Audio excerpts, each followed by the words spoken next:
بسم الله الرحمن الرحيم. الحمد لله رب العالمين. الصلاة والسلام على أشرف الأنبياء والمرسلين نبينا محمد وعلى آله وصحبه أجمعين. أما بعد، السلام عليكم ورحمة الله وبركاته. كبجمتوتا وردفتوتا درسيك إنك سوما في أحكام إساء ويا الرات ربي كناتين حلقة ديدمي سديت تفاتي ولد بن جرة. حلقة ديدمي سديت تفا واي عيدا في أحكام إسيتي في حكمة إسيتي الراحة سينجتها إن شاء الله تعالى.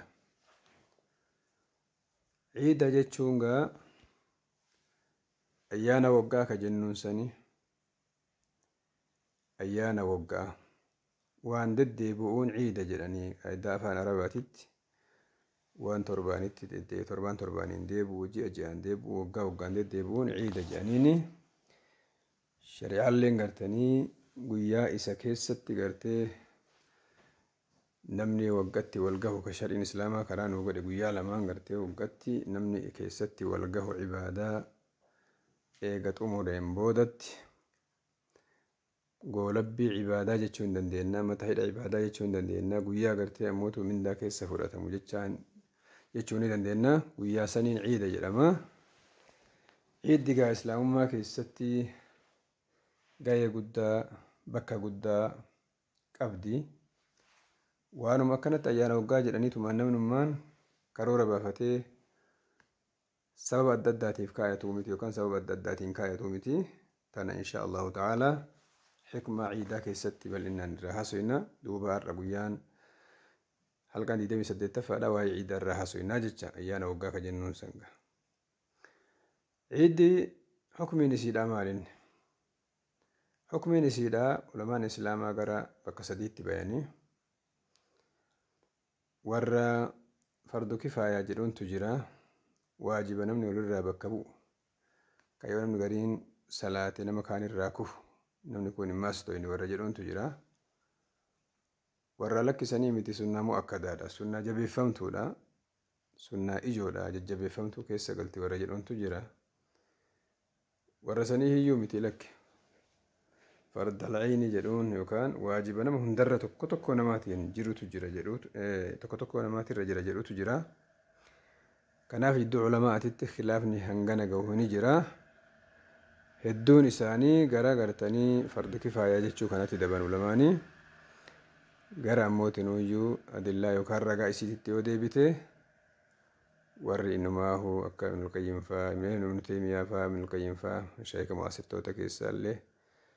الدون إساني ورّا فرد كفاية كانت فرد العين كانت أسدب الجرا لكن فتوى لجنة دائماتي في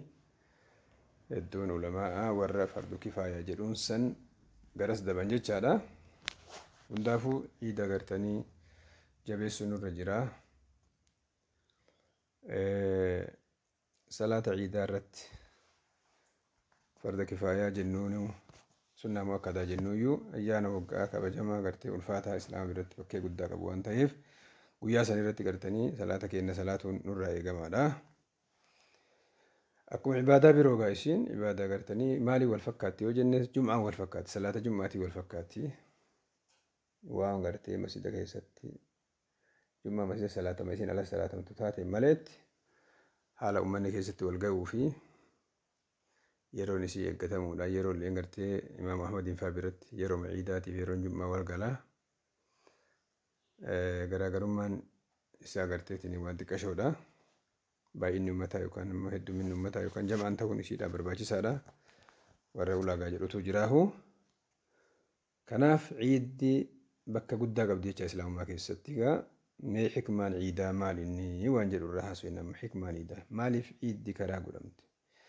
عيد إسلام ما كيستي متى هدا عبادة يقطعت كيسينو عبادة يجولا أيانا وقوني يجولون متى قرتها كما بيك مقرتين مني صاب الدداتين أياني فتا توكو أنا من تايساتي والقبسيسي أياني فتا لما قلت الدداتي والقبسيسي أياني فتا إنجي فنو جيجي السودان في الماتا جيجي السودان وانتو كتو كنت هي قافة قرتي إنجي فنو إبلو جاني قافة كنا جاني وانتو كسي سنين أياني فتما شريعة إسلاما كيستي مو رسولك عليه الصلاة والسلام قاهم مكركاني مدينة قلن warri gartanii madiinaa kun guyyaa lamaa wahii ka kabajan qaban jecha ka ayyaaneffatan qabanii guyyaan sun lamaan gariin guyyaa injifannoo wal qabataa kun amantaa wal qabataa guyyaa kana lamaan irraa rabbiin guyyaa gartee san caalu bakka isinii buusee jira ciid alfitrii fi ciid al-adhaa yookaan guyyaa gartee ammoo fitriitii fi guyyaa adhaa san isin kana lamaan kabajaa kana gataa jedhaniitiin rasuulli keenya alayhi salaatu wassalaam ummata gartee rabbitti amane muslimtootaaf bayaana godhanii ibsa godhanii guyyaa sanirraa qabeegaa ciiddi muslimaa akka gartee addunyaatitti gadaatam keessayyuu gaafni isiin lamaan tanarraa waa dabalattuu fi lamaan tanarraa irrattu hin jiru jecha haga gartee dachiin tun diigamtutti ciiddi kaayoon isiidhaa yookaan ammoo tunuun lakkoofsa ciida muslimaa lamaan tana qofaa namni gartanii mirqaana fedhee waa itti dabaluu hin danda'u nashaata dhabee fillee keessaa waa hir'isuu hin danda'u guyyaan kun lamaan ciiduma dhaabbataa islaamaatii jecha shari'aan islaamaa tuni qaayidaa wayitta dhuftu aadaa wajjiin akkamitti deemti yoo ka jennu taate fakkeenyaaf warri madiinaa guyyaa lama aadeeffatanii qabanii jecha shari'aa islaamaa keessatti aadaa wajjiin akka itti isiin deemtu aadaa shari'aa islaamaa faallessitutti yoo dhufte hin balleessiti iddaan buqqiftee darbiti jecha gaafa islaamaan dhuftu warri makkaa maal dalaga shirkii adda addaa kana dalaga aramaa garteetiniin midhaan balleessitu waan taateef shirkii waan ta'eef balleessaati buqqiftee darbite shari'aan islaamaa aadaa ammootu jallattee jira ta'uu fi gartee guutuun guututti islaamummaan faallessine tun waan islaamaa faallessaati waan isii walitti galchuu fi wal simsiisuu waan hin malleef hin buqqifte shari'aan islaamaa aadaa jallattee immoo hin qajeelchite fakkeenyaaf islaamummaan gaafa islaamummaan dhuftu jaynummaan hin jira arjummaan hin jira hayyummaan hin jira garuu gara maletti arjoomaa gara maletti jaynoomaa san as deebifteet karaa rabbi irratti nama gartee jaynoometu rabbiin biratti gatii qabaa shahidee jedhamee lakkaa'ama nama karaa rabbii irratti arjoometu mindaa gaarii rabbi irraa argata jetteet karaa isaa sirreessite jecha shari'aan islaamaa kanaafuu gaafa rasuulli keenya alayhi salaatu wassalaam dhufan ciiddi lamaan gartanii dalagamtu sun ciida shar'ii islaamaa faallessitu waan taateef achumatti dhaabde shari'aan achumatti dhaabdee daangessitee jecha kanaaf maarree nuti aadaa fi shari'aa yoo walitti dhufte tamtu tam jala seenaa yoo jenne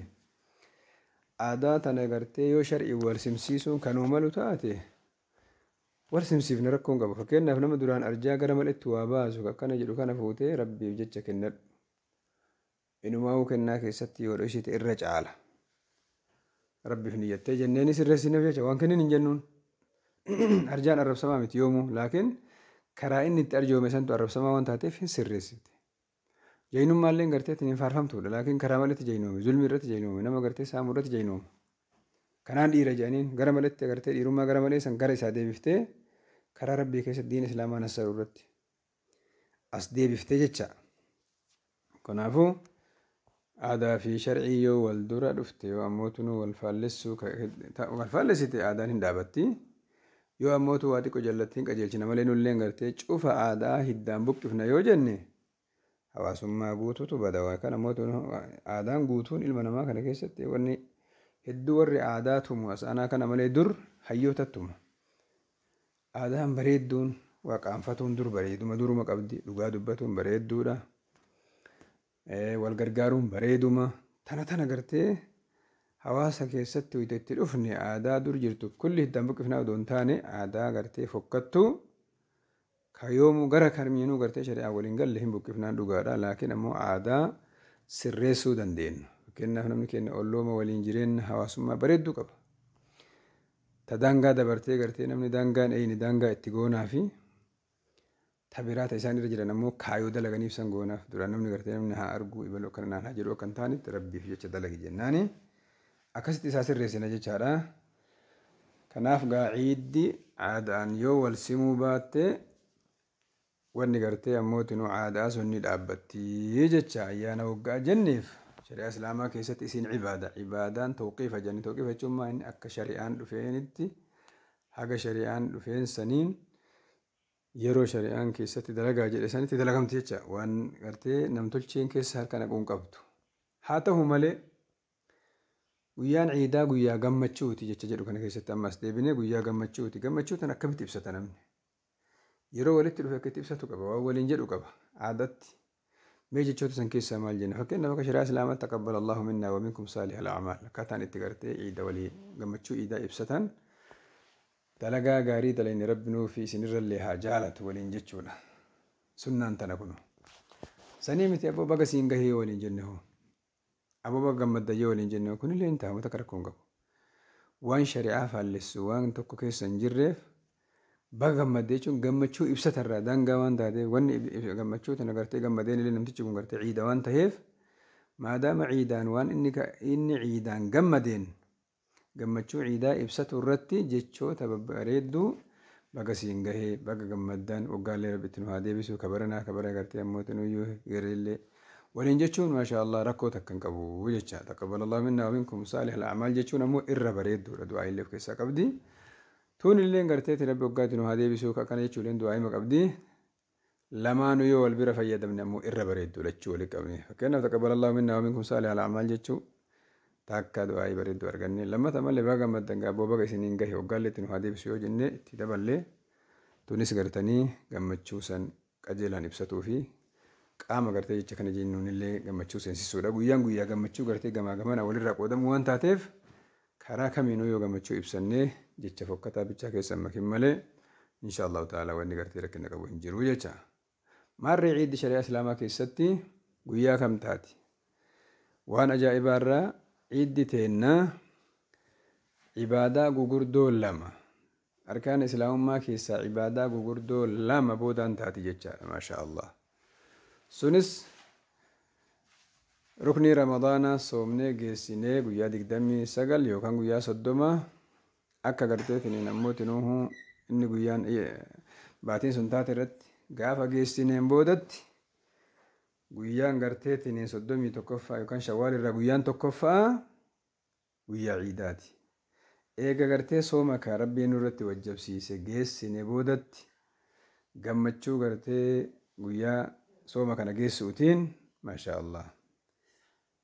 Gammachuu sooma kana geessuutiin akka shukriiti jecha qaayidaan isiidha. Shukrii rabbii kennaati. Ibsatuu gartee ammallee gammachuu guyyaa kana gartee ibsatuudha. Rabbii gartee tola isaatiin ramadaana guutuu na soomsise ibaadaa bareedduu tanaan na eege waggaa guutuu na deebise jechuu ibsatuudha. Waan kana ta'eef gammachuun guyyaa kana maashaa Allah haalaan gartee keessi namaa miirri namaa kulliin gartee gammachuu kana argata jechaadha. Wanni kana argatuun gaa keessi isaa ibsuu wallaalee yoo gartee ibsuullee wallaalee waggaa guutuu rabbii deebisee ramadaana soomsisee xumursiisuu waan guddaa ni'imaa tola rabbii kennarraa mataadha waan taateef gammachuu kana ibsatuuf keessaa qabdi. Shukrii rabbii kennaati jechaadha gara tokkoon. Kabiraa ammallee ibaadaa garteetiin xumure tanarratti gaa waan tokko galmaan gahuun ilma namaa biratti hojii tokko galmaan gahuun gatii guddaa qabdi bakka guddaa qabdi. Ibaadaa tana garteetiin galmaan gayadhe jechaadha. Ramadaanaa keessatti 30 soomee yookaan 29 soomee guyyaan itti aanu kun duuba guyyaa ammallee badhaasa argatu jecha. Mindaa qofaa miti badhaasa jecha maashaa Allah. Warra badhaasa argatu keessa rabbi nu haa galchu guyyaa badhaafaman jechaadha. Guyyaa badhaasa argatu kana gaa gammaduu qaba namni. Gammachuu qaba inshaallah rabbiin keenyaa kenna jedhee itti gartee immoo niyyaa toluu qaba. Badhaasa kana argadha jedhee gammachuu argatu gartee immoo tun gammachuu mul'ifatuu qaba ibsatuu qaballee gara kaan ammas shaa'ira islaamaati. Wantoota islaamni beekamuun irraa tokko gartee waan taateef isii tanallee islaamummaan akkana jirti bareeduma akkana qabdi jedhee ibsee gartee nama biraa akka isiin beeyneef akka as keessatti gartanii ergama bareedduu dabarsitu godhuudha. Kanaafuu guyyaan sun gartee guyyaa arjummaan keessa bal'attu gammachuun keessa bal'attu gammachuu tana mana mara seensisee jechaadha. Rakkataa qarqaaruu of keessaa qabdi ollaa qarqaaruu of keessaa qabdi nama biraa akka islaamummaan beeyne guyyaa san garsiisuu of keessaa qabdi jabeenna isii bareeduma isiidha. Hawaasummaa bareedduu isiin qabdu jecha wal qarqaarsa bareeduma isiin qabdu gammachuu mana laafaan gartee ammoo jabaan laafaa gartee toohatee kan qabu gartee kan qabne toohatee wannummaan zakaan fixrii karaa godhamteefis ammallee guyyaan sun gartee guyyaa nyaataa, guyyaa dhugaatiitii fi guyyaa gammachuu adda addaa waan taateet kuni mana mara keessatti itti argamu gaa namni islaamummaan beeyni islaamummaan edaasiif akkanaa qabdii jedha itti gammadaa jechuudha. Akkuma san gartanii ciid al-adhaa keessatti illee maashaa Allah guyyaa gartanii tasoomaa keessatti shawwaaliin guyyaa tokkoffaati jechaadha. Ta'ammoo ciid al-adhaa keessatti guyyaa kurnaffaati. Irra gartee ijoo arkaana gartanii hajjiidha guyyaa san geeffamti guyyaa san dalagamti xumuramti jechaadha. Kanaafuu tunillee gartanii gammachuu guyyaa ibaadaa hagas geettu san rabbii gartee arafa dhaabbatu isa waffaqe kaachirraan gartee ammoo muzdalifa buluu isa waffaqe achi dura garteetiin waan dalagamu kulli isa waffaqe qalma isaa mijjeesse wantoota guyyaa san dalagamu kana kulli rabbii isaa mijjeesse galata isaa galchuudha gara kaaniin deebi'ee ammoo islaamummaa tana ibsuudha akkuma jenne kana gammachuu guyyaa sanii gartanii ibsatuudha marti isiitu eega ibaadaa goolabanii xumuran boodaan argamti waan taateef ammas tunillee guyyaa badhaasa keessa argatan jechaadha inshaallah akkanatti gartee islaamummaan gahee bakkee guddaa gartee ciidaa kennite ciiddi aadama gartee tiniin taatee huccuu bichaa jijjiiratanii akkanumatti yookaan odoo sammuun jijjiirree odoo gartee ammoo keessa ofii miira ofiin jijjiirree gubbama kana jijjiiratanii deeman qofa odoo hin taane keessaa fi gartee alallee wal fakkeessanii bareedumti gartee alaa mul'atu kun keessatti bareedumti keessaa alatti calanqisuu qaba jecha fakkeenyaaf uffanni qofti namarraa mul'atu hin qabu jechaadha. Uffanni fakkeenyaaf qofti yoo haarawaa ta'e uffanni qofti yoo gartee immoo jijjiiramee keessi namaa hin jijjiiramin uffanni bareeduma gartee keessaa namaan ta'u keessi immoo bareeduma duubaallee namaa ta'e jecha namaa bareechisa gocha namaa bareechisa ilaalcha namaa bareechisa haasawa gaariitu namarraa argama gammachuu ibsatu keessatti gartee daangaa qaba namni kanaaf gaa inshaallahu ta'ala ciiddigaa kaayoon isiidhaatii fi hikmaan isiidhaa kana fakkaata. bal'inaan gaa inshaallahu ta'ala sagantaa ammas sooma iidaa kanaa wal qabsiifnee irra haasofnu babal'atu jira